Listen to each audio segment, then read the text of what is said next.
Hi எல்லாருக்கும் வணக்கம். நான் உங்கள் ரோஹிணி லுக்கிக் சேனல்லேருந்து. இன்றைக்கி நம்ம சேனலில் மட்டன் பிரியாணி எப்படி செய்கிறதுன்னு பார்க்கலாம்.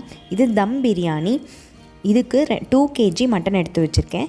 இது கூட மிளகாய் தூளும் மஞ்சள் தூளும் 2 கலந்து எடுத்து வச்சுருக்கேன். பீசஸ் இந்த சைஸில் இருந்தால் மட்டன் பிரியாணிக்கு கரெக்டாக இருக்கும். இதுக்கு என்னென்ன மசாலா நம்ம ஃபஸ்ட்டு அரைச்சி எடுத்து வச்சுக்கலான்னு காமிக்கிறேன்.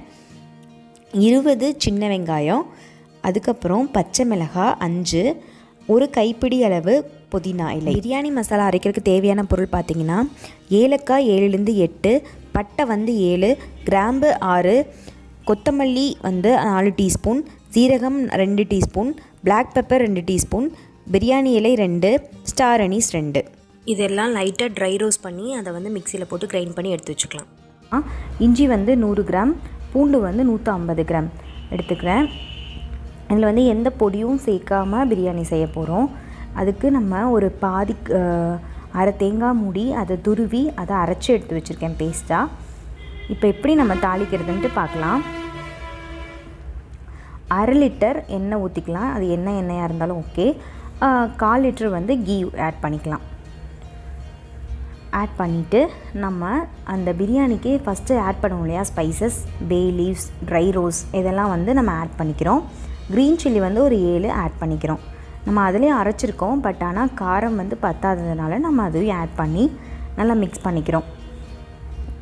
இந்த பிரியாணியில் நம்ம கொஞ்சம் நாங்கள் வீட்டில் சின்ன பசங்களாக இருக்கிறதுனால கொஞ்சம் ஸ்பைசஸ் கம்மியாக ஆட் பண்ணிக்க. நீங்கள் வேணால் இன்னுமே ஸ்பைஸியாக நீங்கள் கூட ஆட் பண்ணிக்கலாம். பெரிய வெங்காயம் இதை நீள நீளமாக கட் பண்ணி ஒரு 5 வெங்காயம், அங்கே சின்னதாக பெரிய வெங்காயம் சின்னதாக சைஸில் இருந்ததுனால நிறையா கட் பண்ணிட்டோம். பெரிய வெங்காயமாக ஒரு 5 நல்லா கட் பண்ணிவிட்டு நல்லா இந்த மாதிரி வதக்கி விட்டுக்கோங்க. பிரியாணி பக்குவம் வேணும், பக்குவம் இருந்தால் தான் நல்லா செய்ய முடியும். அதுக்கப்புறம் அந்த பேஸ்ட்டை நம்ம ஆட் பண்ணுற அந்த மிளகாய், அப்புறம் சின்ன வெங்காயம் இதெல்லாம் அரைச்சி வச்சுருந்தோம் இல்லையா, அதெல்லாம் நம்ம ஆட் பண்ணிக்கிறோம். ஆட் பண்ணிவிட்டு நல்லா கலக்கிக்கிறோம். இந்த மாதிரி பேஸ்ட்டு சேர்க்கும் போது கொஞ்சம் அடிப்பிடிக்கும். நாங்கள் இதில் விறகு அடுப்பில் செஞ்சங்காட்டி ரொம்பவுமே அடி பிடிச்சிது. ஏன்னா நம்ம சிம் பண்ணும்போது அது சிம் பண்ண முடியாது, அது எரிஞ்சிட்டே தான் இருக்கும். பாருங்கள், நல்லா எண்ணெய் மேலே திரண்டு இதாகிடுச்சு. இப்போ இஞ்சி பூண்டு பேஸ்ட் ஆட் பண்ணிக்கிறோம். இஞ்சி பூண்டு பேஸ்ட் மசாலாஸ் கரெக்டாக இருக்கணும் பிரியாணிக்கு, இல்லைன்னா உங்களுக்கு கொஞ்சம் ஏத்திறக்கமாக போயிடும், பிரியாணி நல்லா இல்லாமல் போயிடும். இப்போ இஞ்சி பூண்டு பேஸ்ட்டு சேர்த்துட்டு நம்ம நல்லா கலக்கிட்டு இருக்கோம். இது பச்சை வாசனைலாம் போயிடணும். அதுக்கப்புறம் இந்த பிரியாணி மசாலா அரைச்சி வச்சுருந்தா மசாலாவை ஆட் பண்ணிக்கிறோம். நாங்கள் வீட்டில் குழந்தைங்க நிறையா இருக்கிறதுனால நாங்கள் ஸ்பைசஸ் கொஞ்சம் கம்மியாக ஆட் பண்ணோம். நீங்கள் நிறையா ஸ்பைசஸ் ஆட் பண்ணிங்கன்னா இன்னுமே டேஸ்ட்டாக இருக்கும் பிரியாணி. அதுக்கப்புறம் அந்த தேங்காய் விழுது அதை ஆட் பண்ணிக்கிறோம். தேங்காய் விழுது ஆட் பண்ணுறதுக்கு தேங்காய் பாலும் ஆட் பண்ணி நம்ம செய்யலாம், அதுவும் ரொம்ப டேஸ்ட்டாக இருக்கும் பிரியாணிக்கு. இன்னுமே மட்டன் நல்லா சாஃப்டாக அந்த தேங்காய் பாலில் நல்ல ஒரு ஸ்பைசஸ், நல்ல ஒரு அது டேஸ்ட் கிடைக்கும். இன்னொரு பாட்டி பிரியாணி செஞ்சு காமிக்கும்போது கண்டிப்பாக நான் தேங்காய் பால் விட்டு எப்படி செய்கிறதுன்னு நான் காமிக்கிறேன். இந்த மாதிரி நல்லா ஸ்பைசஸ் எல்லாம் ஒன்றா சேர்ந்து நல்லா வெந்துடணும்.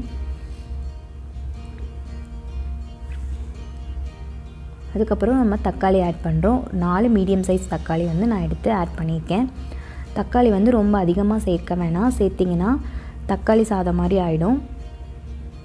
பிரியாணிக்கு கரெக்டாக லிமிட்டாக சேர்க்கணும். பாருங்கள், அடிப்பிடிச்சிட்டே இருக்கு இல்லையா, நல்லா கலரை விட்டுக்கணும். இந்த மாதிரி தக்காளி எல்லாம் சேர்ந்து நல்லா எண்ணெய் திருட நல்லா வதங்கணும். இப்போ மிளகாத்தூள், ப்ளைன் மிளகாத்தூள் ஆட் பண்ணியிருக்கோம். காரத்துக்கு வெறும் பச்சை மிளகாய் மட்டும்தான் நம்ம அதில் ஆட் பண்ணியிருக்கோம். மட்டனில் மிளகாத்தூள் ஆட் பண்ணியிருந்தாலும் நான் கொஞ்சமாக தான் ஆட் பண்ணியிருந்தேன். இன்னுமே இப்போ நான் மிளகாத்தூள் இன்னும் கொஞ்சமே நான் ஆட் பண்ணியிருக்கலான்னு தோணுச்சு எனக்கு சாப்பிடும்போது. காரம் கொஞ்சம் கம்மியாக தான் இருந்துச்சு. பிரியாணிக்கு நீங்கள் கொஞ்சம் காரம் அதிகமாக போட்டிங்கனாலும் தெரியாது.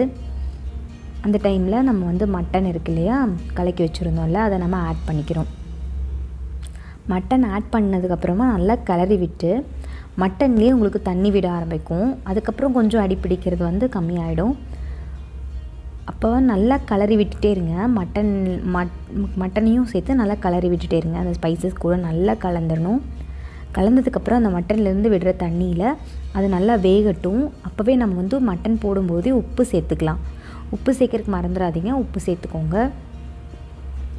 இப்போ பாருங்கள் மட்டன் வந்து ஓரளவுக்கு அதுவே தண்ணி விட்டு ஓரளவுக்கு இதாகிருக்கு. நம்ம அந்த டைமில் இன்னுமே மட்டனுக்கு தேவையான அளவு தண்ணி விட்டு வேக வச்சுக்கணும்.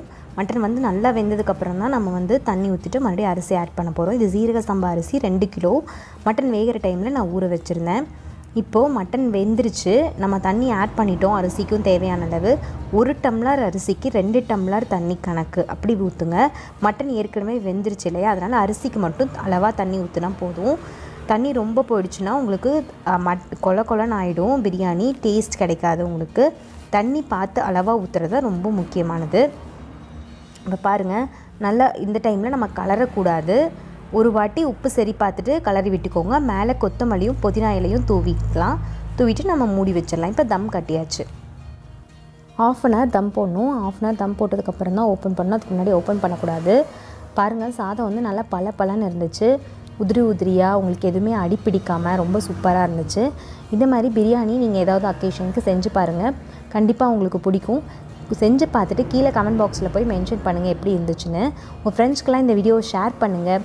நம்ம சேனலுக்கு புதுசாக இருந்தால் கீழே இருக்க சப்ஸ்கிரைப் பட்டனை மறக்காமல் ப்ரெஸ் பண்ணுங்கள். பக்கத்தில் இருக்க பெல் பட்டனையும் மறக்காமல் கிளிக் பண்ணுங்கள். அப்பப்போ தான் எப்போ வீடியோ போடணும் டக்குன்னு உங்களுக்கு நோட்டிஃபிகேஷன் வரும், உடனே பார்த்துடலாம். டாட்டா, பாய்.